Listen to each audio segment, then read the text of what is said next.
بسم اللہ الرحمن الرحیم۔ محترم ہمارے بھائی دیوتا بنی سلطان روحانی حفظہ اللہ تعالیٰ وہ دعوات ہیں حضرت شیخ مولانا حفیظ الرحمن لطفی حفظہ اللہ تعالیٰ فلیتفضل۔ بسم الله الرحمن الرحيم. الحمد لله رب العالمين، والصلاة والسلام على رسوله النبي الكريم. أما بعد فأعوذ بالله السميع العليم من الشيطان الرجيم من همزه ونفخه ونفثه. بسم الله الرحمن الرحيم. هو الذي بعث في الأميين رسولا منهم يتلو عليهم آياته ويزكيهم ويعلمهم الكتاب والحكمة وإن كانوا من قبل لفي ضلال مبين.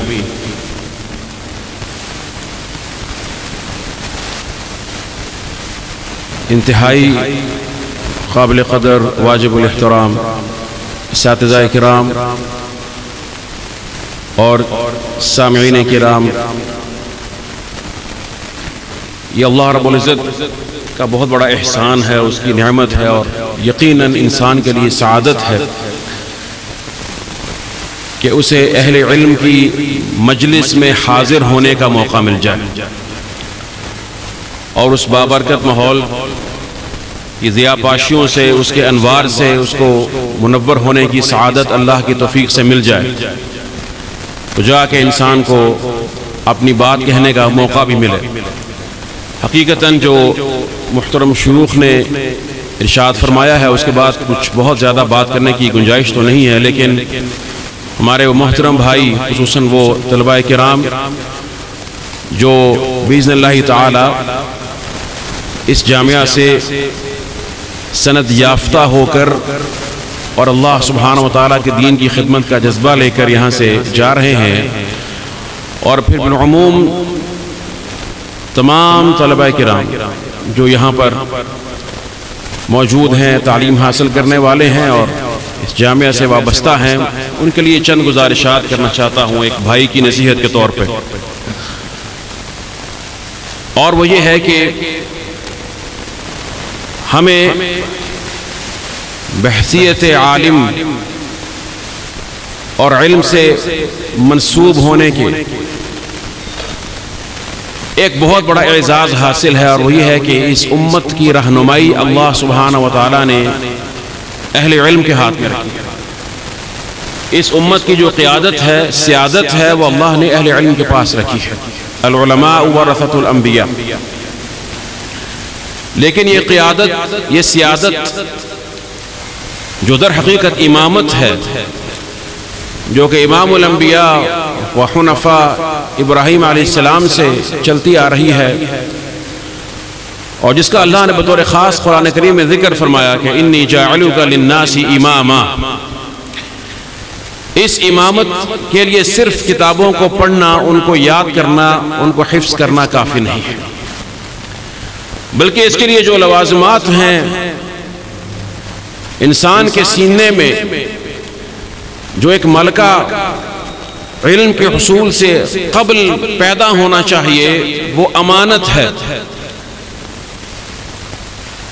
وہ تقوی ہے، وہ اللہ سبحانہ و تعالیٰ کی محبت اور اس کا قرب ہے، اور وہ دنیا سے بے رغبتی اور بے نیازی ہے، اور خالص ایک اللہ سبحانہ و تعالیٰ سے انسان کا تعلق ہے۔ یہ وہ چیز ہے جو اس وقت علماء کو درکار ہے، اور یہ نادر ہے الا ماشاء اللہ، اور یہ وہ جذبہ ہے کہ جس کی بنا پر علماء امت اس امت کی رہنمائی کرتے رہے ہیں، کر رہے ہیں، اور کرتے رہیں گے باذن اللہ تعالی۔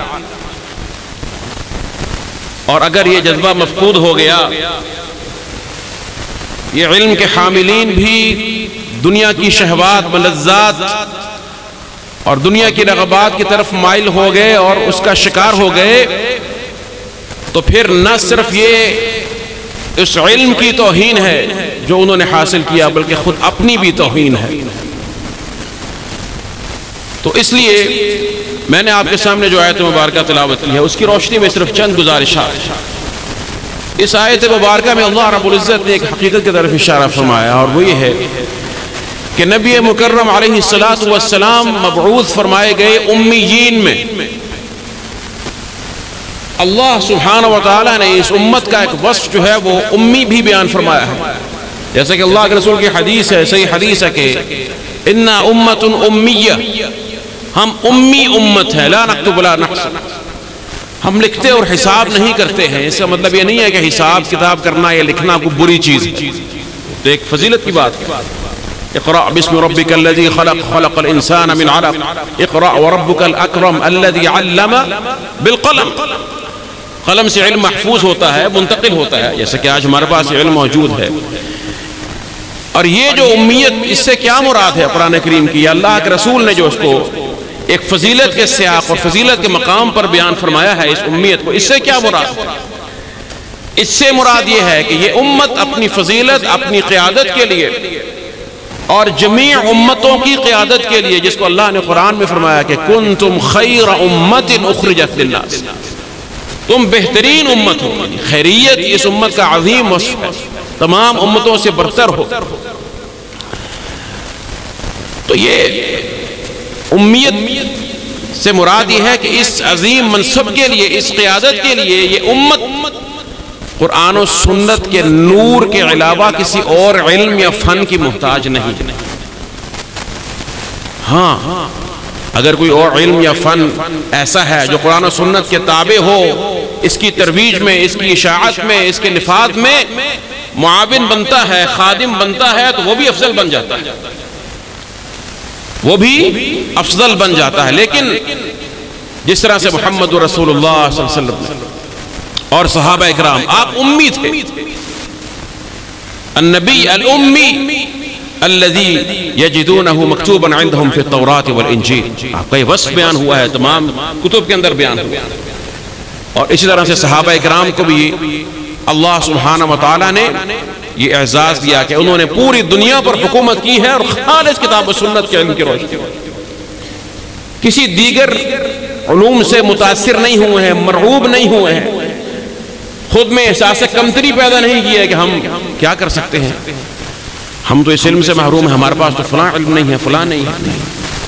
اللہ سبحانہ و تعالیٰ نے ان کو امامت دی، ان کو قیادت دی امتوں کی. جب تک اس علم پر اعتماد رہا، قرآن و سنت پر ان کا اعتماد رہا، ان سے محبت رہی اور ان کو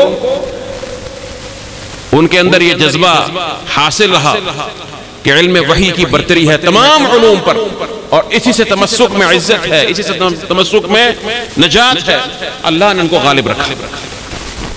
اور جب امت میں اس علم کے بارے میں احساس کمتری کے جذبات پیدا ہونا شروع ہوئے، جیسے کہ آج کل اس دور میں مغرب یہی کرتا ہے، اپنے میڈیا کے ذریعے اسلامی معاشروں میں سب سے بڑا وار اس کا یہ ہے کہ علماء کو، اہل علم کو، قرآن و سنت کے ماننے والوں کو، اس پر چلنے والوں کو دکھاتا ہے کہ یہ حقیر لوگ ہیں، ان کی کوئی حیثیت نہیں ہے، معاشرے میں کوئی ان کو جانتا نہیں ہے، یہ ناکافی دقیانوسی علوم ہے. میں نے بحمد اللہ تعالی صرف تحدیث نعمت کے طور پر اور ترغیب کے طور پر ذکر کرتا ہوں کہ دینی علوم کے ساتھ ساتھ دنیا کی بہترین علوم حاصل کیے ہیں، جس میں ریاضیات بھی ہیں، سائنسی علوم بھی ہیں، دیگر ہیں. میں آپ کو یہ بتاتا ہوں اور یہ عرض کرتا ہوں کہ اللہ رب العزت نے قرآن و سنت کو اور اس پر چلنے والوں کو دیگر تمام علوم و فنون سے مستغنی کر رکھا. یہ علم کافی ہے اس کو جو کفایت چاہتا ہے، بلکہ یہ علم ہی وہ علم ہے کہ جو انسان کو حقیقی طور پر انسان بنا سکتا ہے، دنیا میں امن لا سکتا ہے، دنیا کے تمام نظاموں کی اصلاح کر کر ان کو ایک صحیح نظام دے سکتا ہے جو کہ معاشرتی بھی ہے، معاشی بھی ہے، فرد کے لیے بھی ہے، اجتماع کے لیے بھی ہے. تمام زندگی کے جتنے شعبہ کار ہیں تمام پر وہ مشتمل ہے، اور تمام کے اندر وہ نور انسان کو عطا کرتا ہے. وہ ایک ہی علم ہے، علم وحی، کتاب و سنت کا علم. اس لیے اس پر اعتماد کیجیے، کبھی اس اعتماد کو زائل نہیں ہونے دینا. ایسی قوتیں آئیں گی جو آپ سے یہ اعتماد چھیننے کی کوشش کریں گی، اور بھی یاد رکھیے کہ اللہ نے اس کی بنیاد سینے پر رکھی ہے. قرآن کس پر نازل ہوا؟ نزلہ علی قلبک، نبی کریم کے دل پر اتارا گیا صلی اللہ علیہ وسلم. اسی سینہ سے یہ پھیلتا ہے. ان العلم کان فی صدور الرجال. خطیب بغدادی کہتے ہیں کہ یہ علم انسانوں کے سینوں میں تھا. فصار فی بطون الکتب. اس کے بعد کتابوں کے پیٹوں کے اندر آیا ہے. ولکن بقیت المفاتیح بین ایدی الرجال. لیکن کنجیاں ابھی تک انسانوں کے سینوں میں. جو اس کو وہاں سے ہٹ کر کہیں اور تلاش کرتا ہے اسے علم کی کنجیاں نہیں ملتی. بہت منور بہت عظیم علم ہے. قد انزلنا علیکم نورا مبینا کتاب انزلناہ الیک مبارک لیدبروا آیاتہ. اور کتاب انزلناہ الیک لتخرج الناس من الظلمات الی النور. اندھیروں سے نکال کر روشنی کی طرف لے جانے والا اگر کوئی علم ہے تو وہ یہ ہے. ورنہ پھر وہی ہوتا ہے جو ہم نے دیکھ لیا.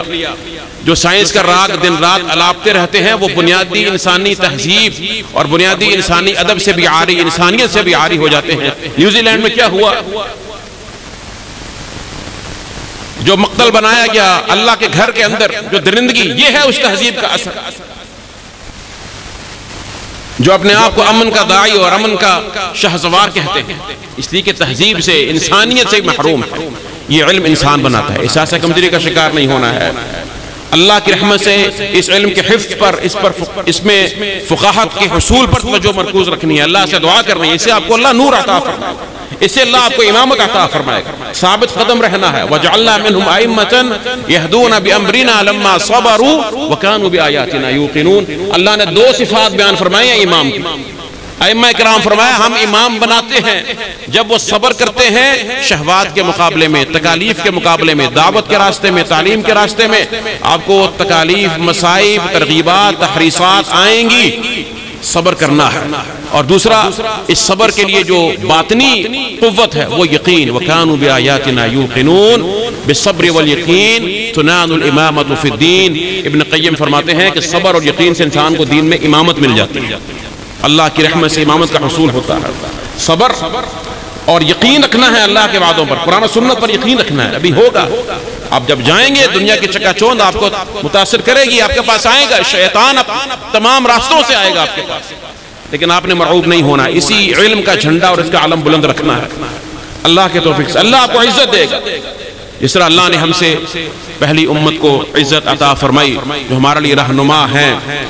اور ابھی شیخ محترم شاہ صاحب بیان فرما رہے تھے امام بخاری رحمہ اللہ تعالیٰ کے بارے میں. تو انہی کا بیان کردہ ایک واقعہ آپ کے سامنے دوبارہ رکھتا ہوں صرف اسی بات کو ذرا اجاگر کرنے کے لیے اور اس کو بیان کرنے کے لیے کہ کس طرح سے اللہ نے اس علم کے لیے امتوں کے سینے کھولے ہوئے. یہی امام بخاری رحمہ اللہ تعالیٰ جب بغداد تشریف لائے تو ان کا امتحان کی غرض سے ایک بہت بڑی مسجد میں ایک اجتماع ہوا. علماء بھی موجود تھے طلباء بھی موجود تھے. اور وہاں پر 100 احادیث تقسیم کر دی گئی 10 طلاب کے اندر اس طرح سے کہ سند کسی کی ہے اور متن کسی کا ہے. ذرا اس بات کو تھوڑا سمجھنے کی ضرورت. یہ کہنا آسان ہے. تھوڑی سی تفصیل اس لیے کر رہا ہوں تاکہ ذرا اس بات کی دقت اور اس کی اہمیت کا احساس ہو. مثلا حدیث ہے انما الاعمال بالنیات. صحیح بخاری پہلی حدیث ہے. اس کی سند آپ پڑھتے ہیں امام بخاری نے روایت کی عن الحمیدی عن سفیان عن یحییٰ بن سعید الانصاری عن محمد بن ابراہیم التیمی عن علقمہ عن ابن خطاب رضی اللہ عنہ. ایک سند ہے. پھر کیا فرمایا انما الاعمال بالنیات. صحیح بخاری میں ہی روایت ہے من ادرک رکعتا فقد ادرک الصلاة من ادرک رکعتا من الصلاة فقد ادرک الصلاة. اس کی سند ہے مثلا عبداللہ بن یوسف عن مالک عن ابن شہاب عن ابی سلمہ عن ابی ہریرہ اور اس کے بعد حدیث بیان ہوتی ہے.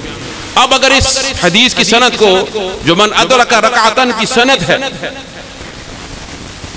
اس کو لیا جائے عبداللہ بن یوسف اور مالک ابن شہاب ابی سلمہ اور ابی ہریرہ رضی اللہ تعالی عنہ اور اس کی سند کو لے کر متن رکھ دیا جائے انما الاعمال بالنیات اور اس کی سند کو لے کر جو انما الاعمال بالنیات کی سند ہے لے کر اس کا متن رکھ دیا جائے. یہ حدیث مردود کی ایک قسم بن جاتی ہے. مقلوب قلب کر دیا ہیر پھیر کر دیا.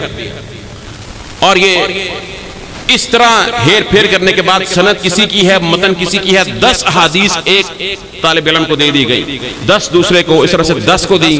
کل کتنی ہو گئی 100. امام بخاری تشریف لاتے ہیں. اب ان پر پہلا طالب علم کھڑا ہوتا ہے. وہ 10 کے 10 حدیثیں جو مقلوب تھی مقلوب الاسناد والمتون وہ پیش کرتا ہے۔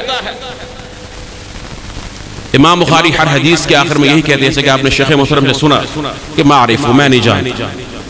علماء میں چہمہ گویاں شروع ہوئیں کہ شاید لگتا ہے کہ امام صاحب نے بھانپ لیا ہے، اور عوام کہنے لگے کہ یہ کیا بات ہوئی، اتنا شہرہ سنا تھا امام بخاری ہیں، حافظے کے امام ہیں اور اس عظمت پر فائز ہیں، لیکن یہ تو صورتحال بالکل مختلف ہے۔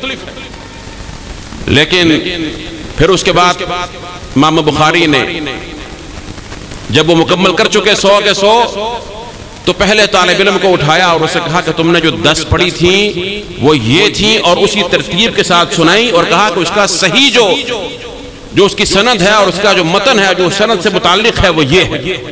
حافظ ابن حجر کہتے ہیں اس واقعے کو نقل فرمانے کے بعد کہ یہ کوئی اتنی حیرت کی بات نہیں ہے کہ امام بخاری نے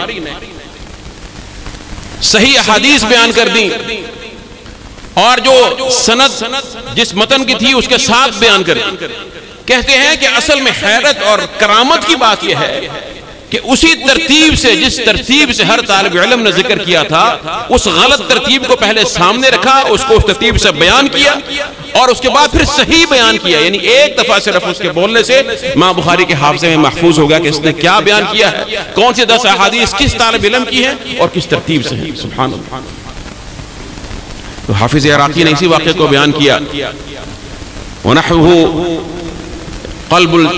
قلب السند للمتن، اور اس کے بعد پھر آگے پورا یہ واقعہ بیان فرمایا اور بتایا کہ کس طریقے کے ساتھ امام بخاری نے یہ بیان فرمایا۔ فَرَدَّهَا وَجَوَّدَ الْإِسْنَادَ، مکمل ان کے اشعار ہیں اس کے اوپر۔ تو میرے محترم بزرگوں، دوستوں، بھائیوں، یہ اعزاز جو حاصل ہوتا ہے اللہ کی رحمت سے، یہ تقوی سے حاصل ہوتا ہے، للہیت سے، خشوع سے۔